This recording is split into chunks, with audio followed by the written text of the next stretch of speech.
As the coronavirus spreads worldwide, efforts are being made to find treatments that will save lives. Hello, everybody. I'm Anand, Naidoo, and in this time of the pandemic, we've had to adapt our broadcast. So I'm coming to you from my home just outside Washington, D.C., with this special edition of The Heat. According to the World Health Organization, there are something like 70 vaccine trials being conducted around the world, and some of those tests have already gone into human trials. Dr. William Heseltine is an HIV and AIDS specialist. He joins us now from New York. He is the president of Access Health International. Dr. Heseltine, thanks so much for joining us. It's my pleasure. In your most recent article, which is in Forbes magazine, you write about some promising research that is being done by a biotechnology company in China, in Beijing, on a vaccine. What can you tell us about that? Well, I was very encouraged to see it. I was reviewing a preprint that they sent to Science. I understand it's accepted for Science now. And it describes the work of a company called Sinovac, based in Beijing, to develop a vaccine to the COVID virus, SARS-CoV-2. They did some very nice work. It's a simple vaccine. It's a killed virus. They grow up the virus, virulent strain of the virus. They inactivate it with beta-propiolactone. It's a standard inactivation protocol.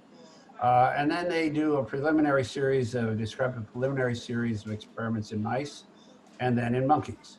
And so it's a very thorough, very well executed piece of work.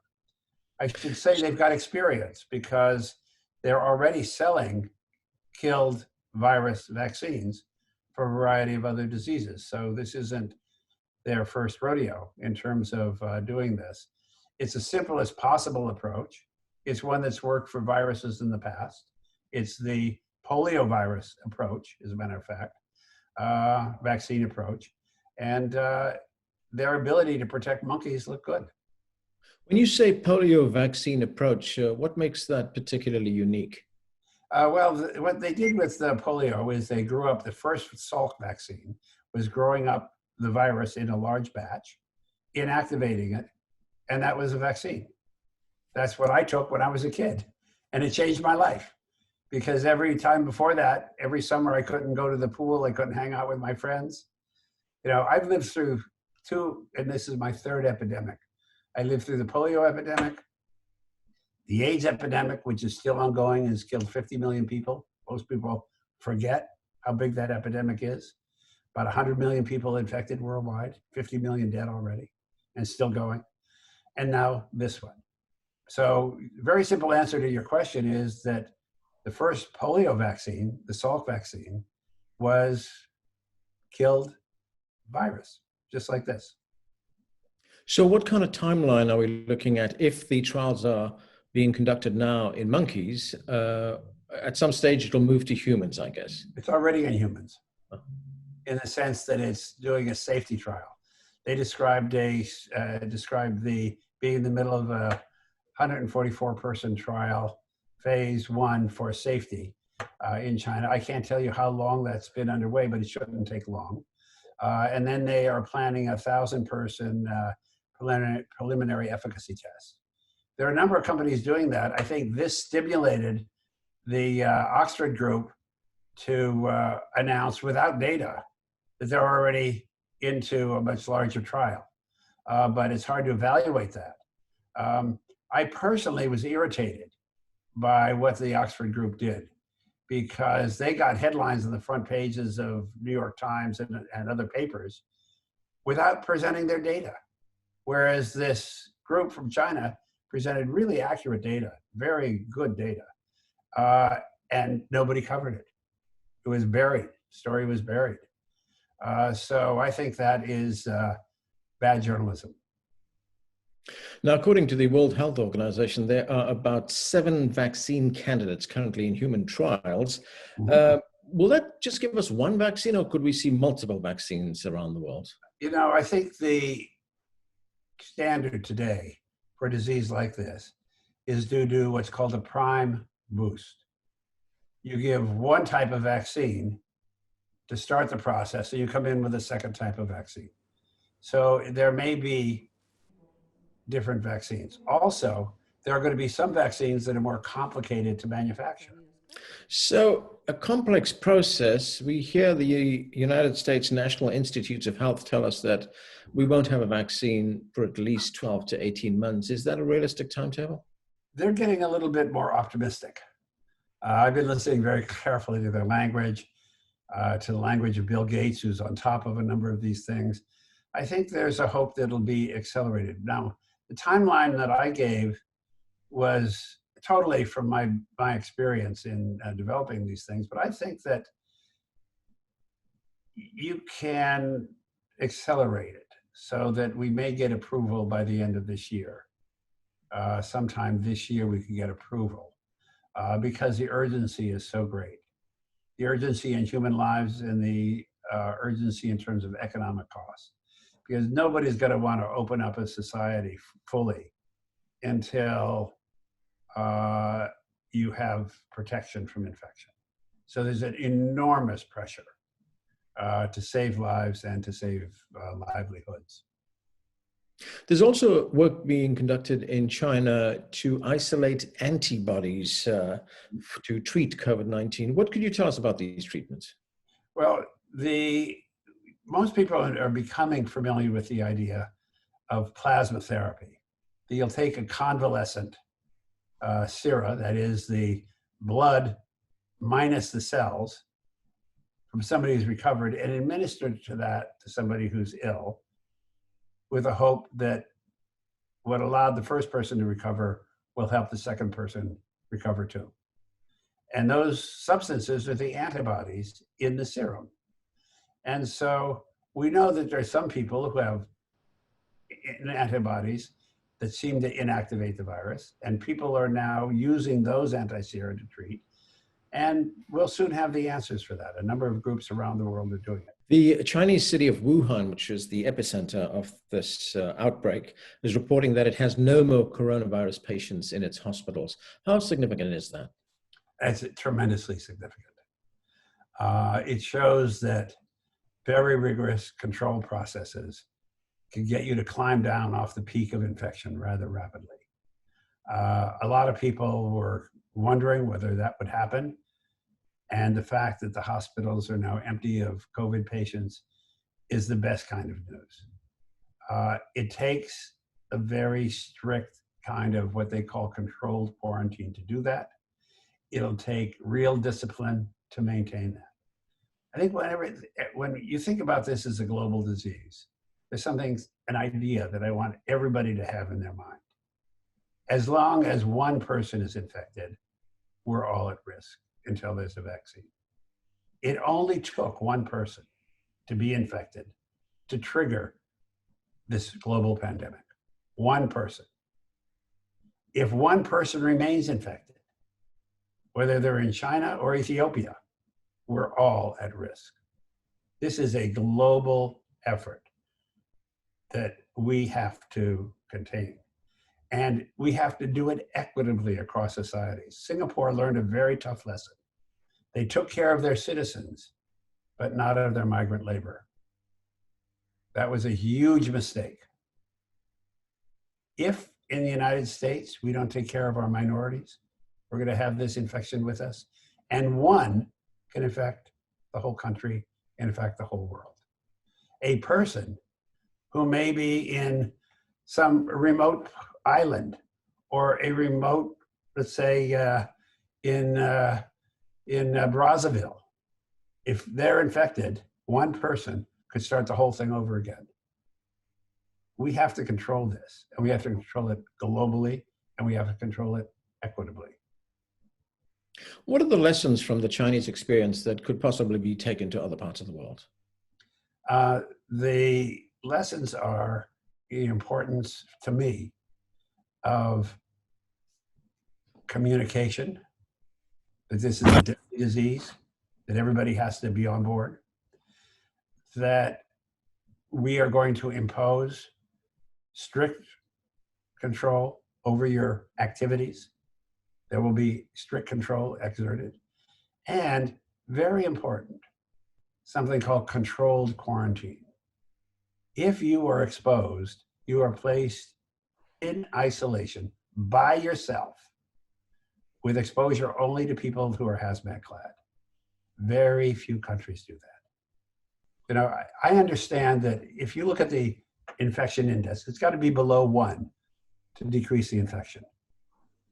Without controlled quarantine, you're above 1. With controlled quarantine, you can be below 1. I wish the Chinese from Wuhan would publish that data. That is a critical piece of data which remains unpublished. What happened before and after controlled quarantine?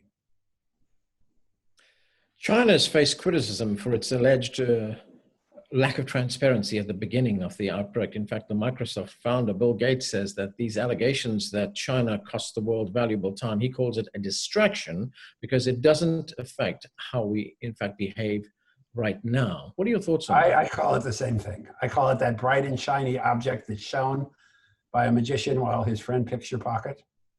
That's how I describe it. It's a little more graphic than Bill Gates does, but that's basically what it is. China is this bright, and I say, look, who's got the problem right now? We've got the problem. I calculate it's 50 times worse, actually 60 times worse per capita than the Chinese problem, our problem right now. We've got a big problem. But let me say something else about that. I've looked at that very carefully.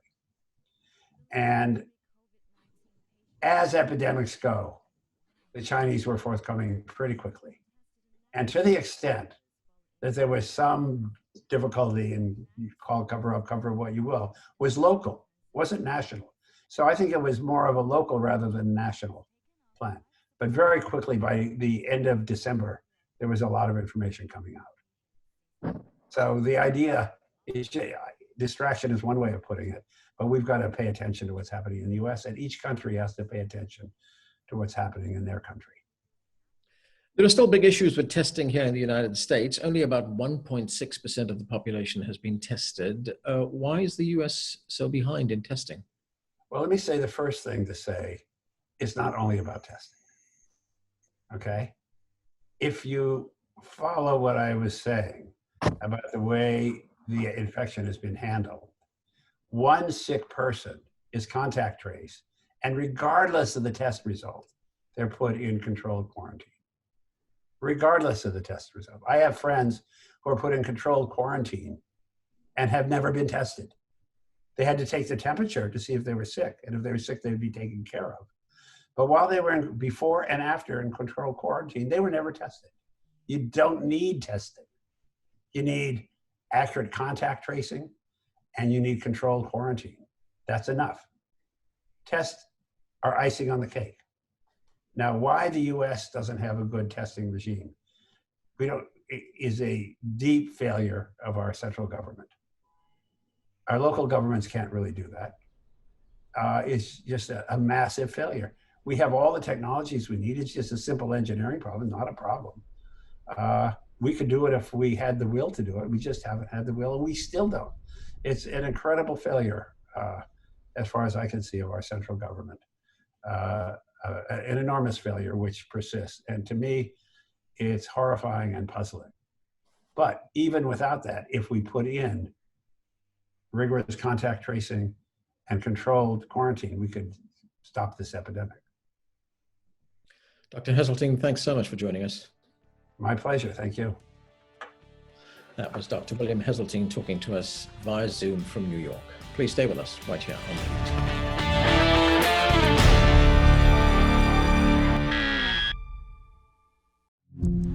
In-depth stories. All the coal that was mineable is gone. As the days and weeks went by, a lot of innocent Iraqis were killed. So this is my home. This is my home. This is the only place I know. And this is why we think AI tutor could stand out. That begins to shake the foundations of the global order. Big Story Weekly Documentaries.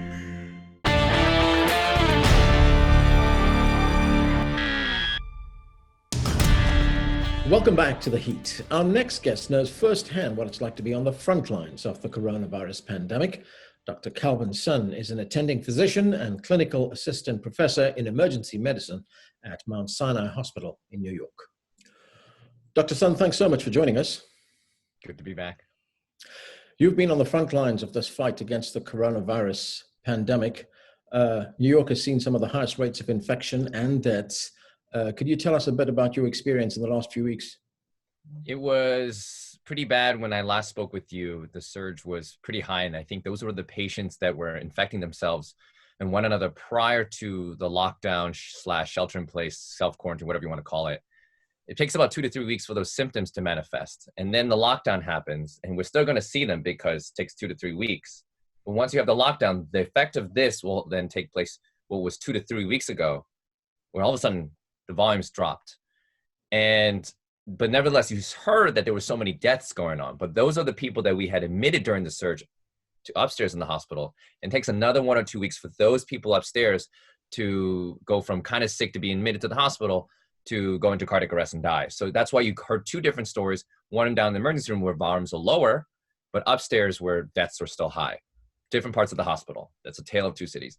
Now they petered out as well, where as the curve flattens and we have sustained this lockdown, the volumes are down up to like 60 to 70% at pretty much all the emergency rooms I've worked at so far this past week. And I mean, we'll see again the 3 shifts I have later this week, but it seems like all the non-COVID presentations are coming back. And we're going to see a lot of these cycles and waves over the next couple of weeks. But we're holding our breath, we're decompressing. Hopefully enough patients get healthy enough to be discharged. And then if people break quarantine or come out again, then we're prepared. We'll be hopefully more prepared for that surge. The U.S. Centers for Disease Control, they've added 6 symptoms, and these symptoms include things like muscle pain, headaches, chills, loss of taste, and even smell. What kind of symptoms are you seeing? I mean, those are symptoms I saw day one. I don't need the CDC to add more things to the list 8 weeks in. I don't know if there's some bureaucracy or red tape. This is why I work per diem in the trenches. Like I just get straight to the business. So we saw muscle aches, pain, cough, weird. That was already on our list from day one, 8 weeks ago. And I would also add diarrhea, abdominal pain, and conjunctivitis, skin changes in the toes, and strokes, chest pain and heart attacks, viral myocarditis, all manifestations that are linked to COVID-19. Whether that's a downward trend effect of a COVID-19 infection or part of the COVID-19 infection proper, it is part of the spectrum of things we're seeing in COVID-19 positive patients that also have respiratory symptoms and the classic things that have been listed.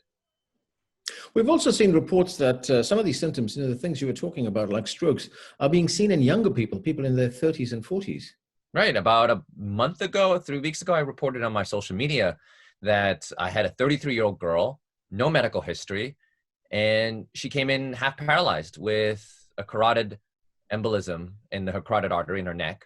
And there's nothing else, and no stroke history, no family history. And the only thing that was positive for her was COVID-19. And this happened in the same time papers were coming out suggesting that COVID-19 created a hypercoagulable state. That means you clot everywhere, which kind of made sense. But at the same time, I had colleagues in the ICU, nurses, who said all our COVID-19 only patients, there's only one thing in common that makes our life difficult for them, is they're clotting all their IV lines and they're clotting all the breathing tubes. And it's just, they're clotting machines. Whereas our non-COVID-19 ICU patients, the negative ones, don't have that phenomenon.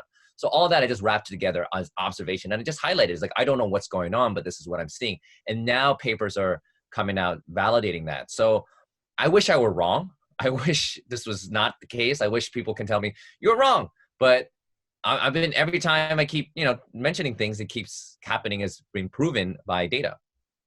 So the woman that came in with that clot in her neck, how did you treat her? So it was my colleague, Dr. Malloy, who, was profiled in another, but same hospital.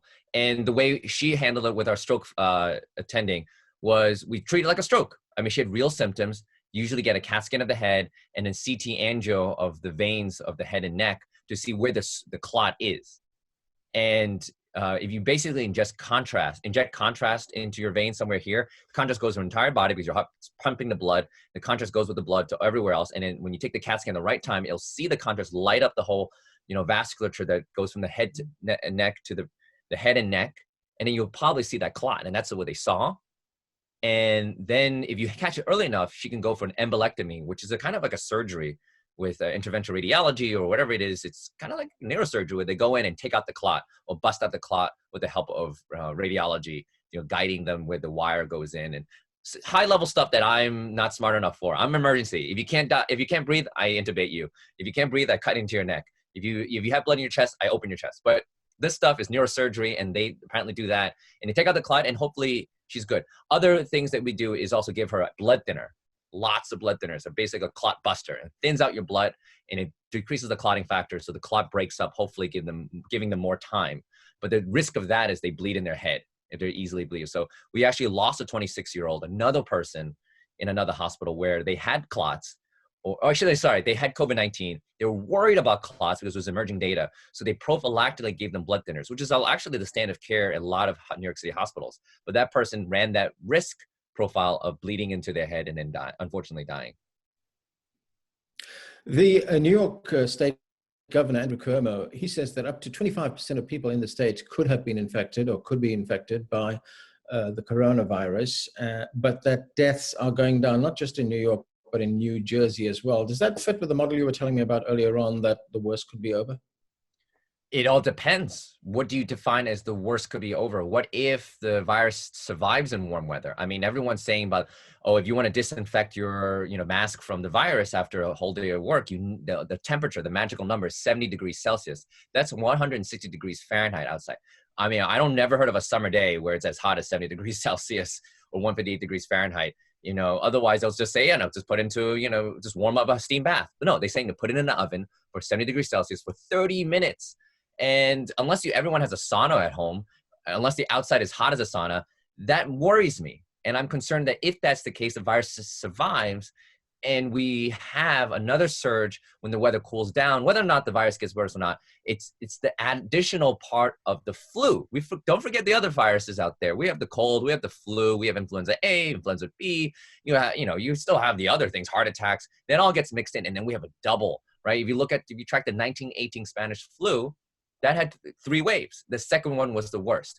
So what do you define as the worst? It depends on what we do now. If people want to go outside, which I totally get, you will run the risk and the consequences. You have to take responsibility for those actions. But me and the front lines, I will still go back in and put out the fires and take care of the mess no matter what. So it's really not up to me.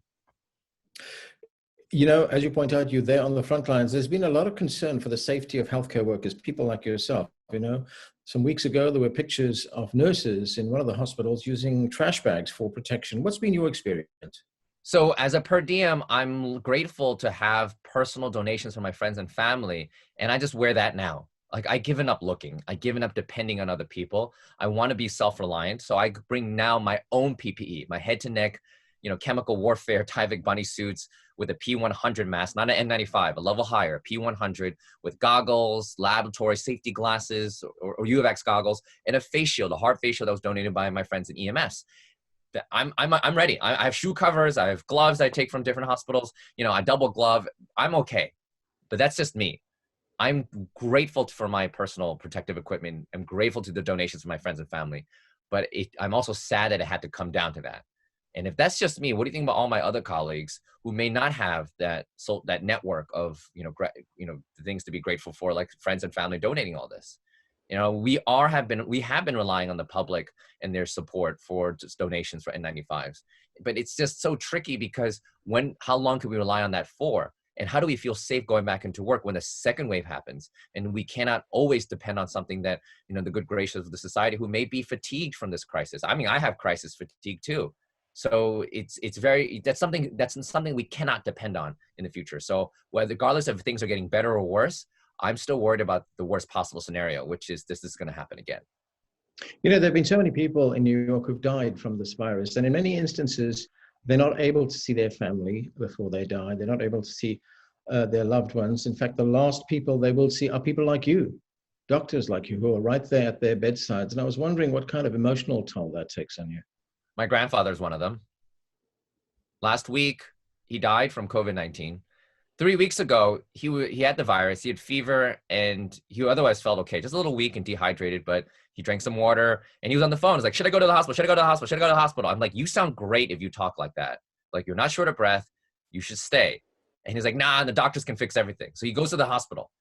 And the people at the hospital knew me because he had to tell everyone that I was his grandson. And then they contacted me. It's like, your grandmother's here. He's eating 3 breakfasts and he looks great. And I was like, then send him home. But he's like, oh no, but like he's old. He's 86 years old. We want to take care of him. So we'll just, keep him a little longer. I was like, I mean, I don't want to bias care, right? It's just wrong to bias care to take care of someone that that's like kind of ethically wrong in what we do. So I was just like, take care of him as if I didn't exist. Just do what you think. And he ended up being admitted to the hospital. They gave him so much oxygen and he keeps taking it off. He's like, oh, I'm too uncomfortable, which is a good sign. He's so strong, he can take off the oxygen. And then he ends up, they put oxygen on him so much that his 86-year-old lung popped like a balloon. You blow air, and it popped like a balloon. And so lung collapse, he got a pneumothorax. So then the next step was to then put a chest tube in. They put a small one to minimize the complications. That didn't work. So they put a larger one. So he got 2 chest tubes. And then he lost blood. And then his platelet count dropped, which is actually a sign of a severe COVID-19 infection. When you get exposed to so much COVID-19, whether it's in public or in the hospital, or it could have happened anyway, but they decided to transfuse him, especially when you do a chest tube. That's more of a reason to do a platelet transfusion because you don't want to bleed out without platelets. When your platelet count's so low and you want to quickly save the guy's lung and put a chest tube in, when you cut into the person, they might bleed out, especially in the brain. So they gave him platelets to cover for that. And then he never woke up because, transfusions also carries risk. What if he bled into his head and it's too late? So they took him to CAT scan and then he became too unstable for the CAT scan and then he died. All right. It's okay. So what does that mean? So to summarize, if he had stayed home, he probably would have lived. Well, let's say he died.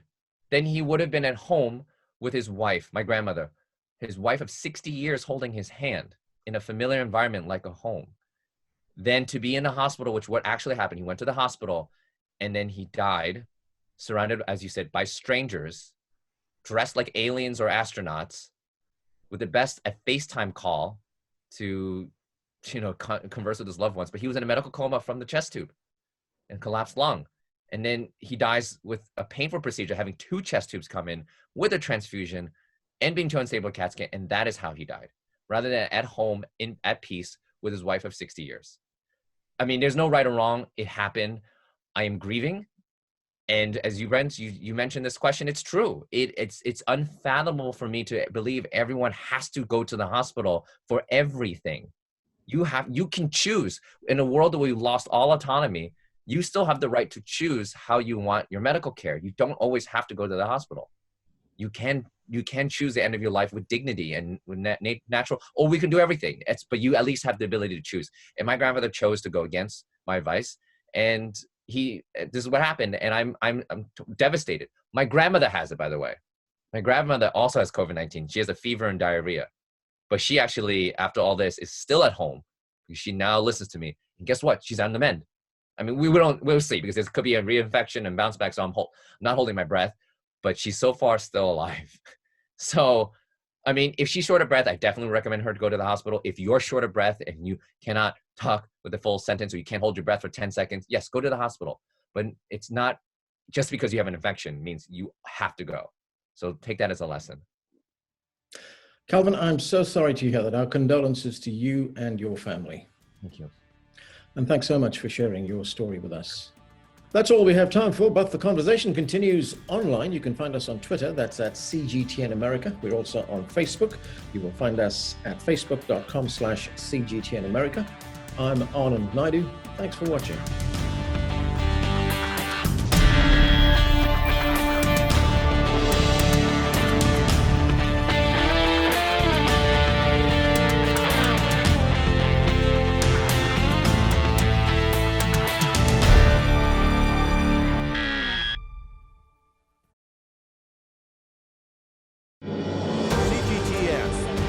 Covering coronavirus from Asia, Africa, Europe, and America. The dangers, the uncertainty, a global effort to stop the spread and save lives. For the latest updates on coronavirus, stay with CGTN. See the difference.